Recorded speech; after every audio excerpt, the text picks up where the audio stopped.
Saudari dan saudara yang terkasih dalam Kristus, selamat sore. Mari kita memulai doa malaikat Tuhan kita pada sore hari ini. Demi nama Bapa dan Putra dan Roh Kudus. Amin. Maria diberi kabar oleh malaikat Tuhan bahwa ia akan mengandung dari Roh Kudus. Salam Maria, penuh rahmat, Tuhan sertamu. Terpujilah engkau di antara wanita, dan terpujilah buah tubuhmu Yesus. Santa Maria Bunda Allah, doakanlah kami yang berdosa ini, sekarang dan waktu kami mati. Amin. Aku ini hamba Tuhan, terjadilah padaku menurut perkataanmu. Salam Maria, penuh rahmat, Tuhan sertamu. Terpujilah engkau di antara wanita, dan terpujilah buah tubuhmu Yesus. Santa Maria Bunda Allah, doakanlah kami yang berdosa ini, sekarang dan waktu kami mati. Amin.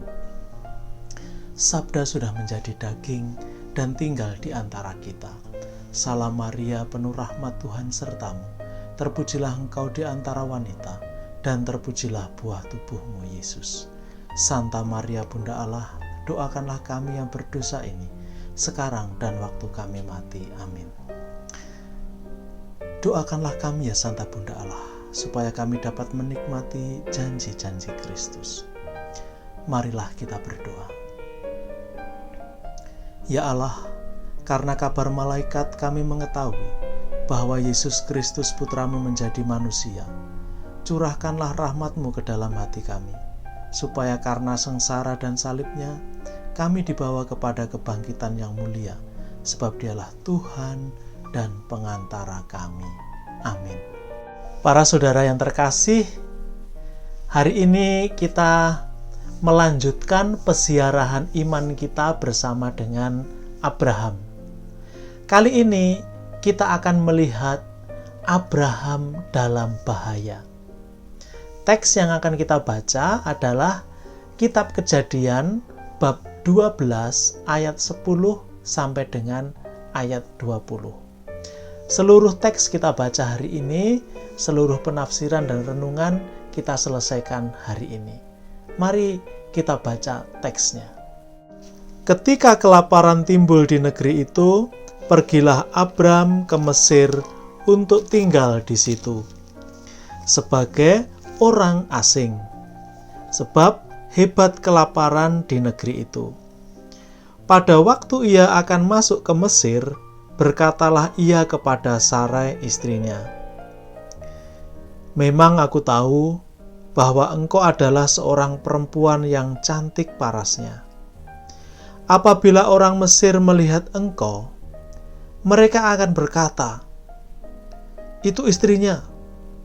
Jadi mereka akan membunuh aku dan membiarkan engkau hidup. Katakanlah bahwa engkau adikku, supaya aku diperlakukan mereka dengan baik karena engkau, dan aku dibiarkan hidup oleh sebab engkau." Sesudah Abram masuk ke Mesir, orang Mesir itu melihat bahwa perempuan itu sangat cantik. Dan ketika punggawa-punggawa Firaun melihat Sarai, mereka memuji-mujinya di hadapan Firaun, sehingga perempuan itu dibawa ke istananya. Firaun menyambut Abram dengan baik-baik karena ia mengingini perempuan itu. Dan Abram mendapat kambing domba, lembu sapi, keledai jantan, budak laki-laki dan perempuan, keledai betina dan unta. Tetapi Tuhan menimpakan tulah yang hebat kepada Firaun. Demikian juga kepada seisi istananya, karena Sarai, istri Abram itu. Lalu Firaun memanggil Abram serta berkata, "Apakah yang kau perbuat itu terhadap aku? Mengapa tidak kau beritahukan bahwa ia istrimu? Mengapa engkau katakan dia adikku, sehingga aku mengambilnya menjadi istriku? Sekarang inilah istrimu, ambillah dan pergilah." Lalu Firaun memerintahkan beberapa orang untuk mengantarkan Abram pergi bersama-sama dengan istrinya dan segala kepunyaannya. Saudari dan saudara yang terkasih dalam Kristus, teks yang baru kita baca ini bisa kita bagi menjadi 6 bagian. Ayat 10 adalah pembukaan, pemberitahuan mengenai kelaparan dan bahaya yang dihadapi oleh Abram. Lalu bagian kedua, ayat 11 sampai dengan ayat 13, yaitu Abram mengakali orang Mesir. Kemudian ayat 14 sampai dengan ayat 16, Sarai diambil Firaun menjadi selirnya. Ayat 17, tulah di istana Firaun. Kemudian ayat 18 sampai 19, Abram dipanggil Firaun. Kemudian ayat 20 adalah penutup. Abram dan Sarai dikirim pulang dengan seluruh kepunyaannya. Nah, ini susunan teksnya. Lalu bagaimana kita menafsirkannya? Pertama, pembukaan. Cerita ini dibuka dengan pernyataan bahwa ada kelaparan yang hebat. Nah, kelaparan yang hebat menimpa negeri itu. Negeri itu artinya tempat di mana Abram berada, yaitu Kanaan. Dan karena kelaparan hebat ini, hidup Abram terancam. Maka dia mengungsi ke tempat yang lebih aman, ke tempat yang tidak sedang terjadi kelaparan. Harus kita ketahui bahwa Kanaan itu bukanlah tempat yang subur makmur, melimpah segala-galanya. Kanaan sering ditimpa malapetaka, bencana kelaparan, kekeringan. Sedangkan Mesir, karena berkat dari sungai Nil, maka banyak tanah daerah-daerahnya subur. Nah, kemudian diceritakan bahwa Abram ini mengakali gitu ya, orang-orang Mesir. Karena waktu itu tidak ada jaminan keamanan bagi seorang pendatang, bagi orang asing.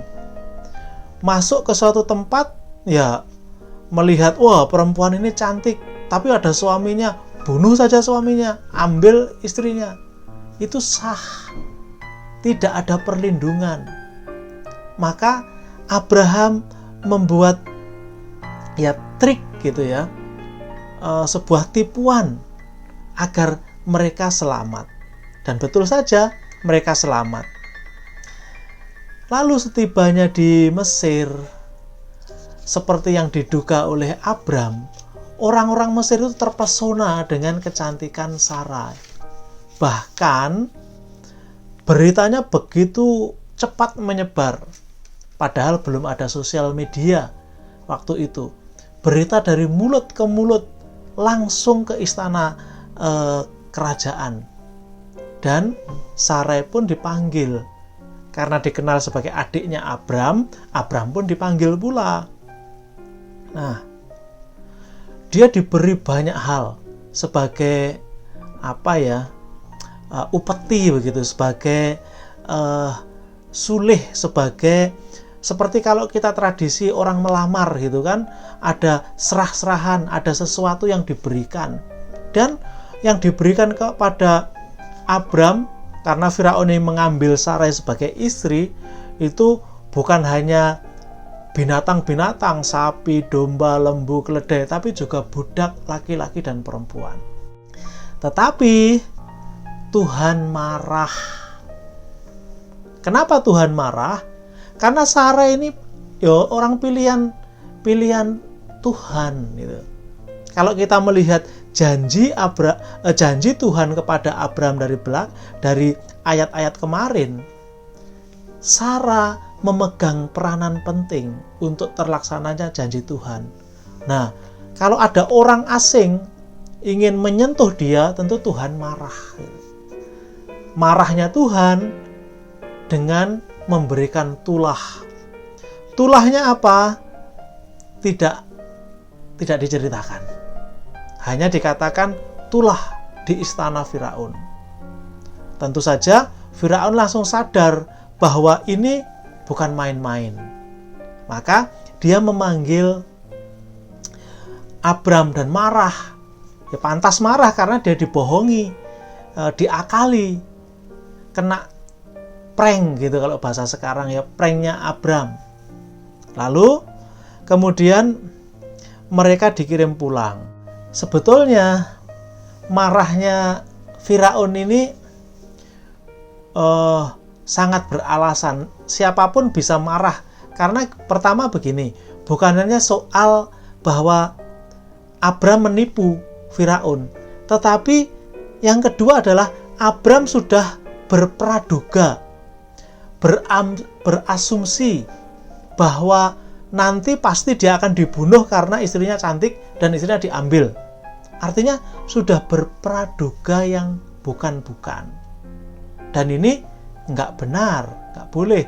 Dan itu membuat Firaun betul-betul marah. Tetapi Firaun mungkin juga orang yang bijaksana dan tahu. Dia melihat adanya tulah itu bukan serta-merta hanya karena sesuatu hal. Dia melihat di balik tulah itu ada sesuatu yang ilahi ikut campur. Maka dia mengembalikan semua yang menjadi milik Allah kepada pemiliknya. Dia menyerahkan Sarai kepada Abram dan meminta mereka pergi. Bahkan semua hal yang telah diberikan kepada Abram tidak dia minta lagi, dibiarkan juga ikut pergi. Abram tidak menjawab apa-apa. Penulis tidak menceritakan bagaimana reaksi Abram. Apa yang dikatakan tidak ada. Abram keluar sebagai orang yang kehilangan kata-kata dan direndahkan meskipun telah diselamatkan dengan banyak harta. Jadi kalau bahasa sekarang speechless. Ya, Anda dan saya pun pasti akan mengalami kan, kalau misalnya kita sudah berpraduga buruk kepada seseorang dan ternyata seseorang itu tidak seperti yang kita sangka-sangka. Padahal kita sudah menipu dia. Wah, pasti kita tidak akan memiliki kata-kata untuk menjawab. Kita pasti malu, kita pasti banyak hal. Inilah yang terjadi dengan Abram. Nah, itulah kisah mengenai Abram dalam bahaya. Apa yang bisa kita renungkan dari cerita ini? Saudari dan saudara terkasih, cerita yang baru kita dengarkan tadi sangat berbeda isinya dengan kisah sebelumnya, di mana Abram begitu kokoh, teguh, diperintahkan oleh Tuhan untuk pergi meninggalkan kampung halamannya, rumah keluarganya, negerinya, menurut. Sekarang digambarkan sosok Abram yang sangat manusiawi, lemah, bahkan rela berbohong demi menyelamatkan diri sendiri. Lalu, kenapa Tuhan tetap memilih Abram? Saudari dan saudara terkasih, rencana Tuhan tidak bisa digagalkan hanya karena kelemahan manusia. Rencana Tuhan dan janji Tuhan tidak bisa dibatalkan oleh kelemahan dan dosa-dosa manusia. Tetapi ini tidak mengatakan bahwa Tuhan membenarkan dosa, tidak. Tuhan menegur dengan keras. Tuhan menegur melalui Firaun. Teguran yang sangat keras. Tapi teguran ini seperti seorang ayah yang menghukum anaknya. Sekeras-kerasnya ayah menghukum anak, itu karena dia mencintai anaknya. Cerita ini juga menggambarkan akal orang kecil. Biasanya itu dalam kesulitan selalu saja ada akal. Bagaimana untuk menemukan sesuatu hal, bagaimana untuk bisa bertahan hidup. Seperti situasi yang kita hadapi sekarang. Pandemi, kesulitan di mana-mana, Lalu bermunculanlah orang-orang kreatif. Dulu yang tidak bisa berjualan, sekarang bisa berjualan. Dulu yang tidak pernah masak, sekarang pandai masak. Dan banyak hal.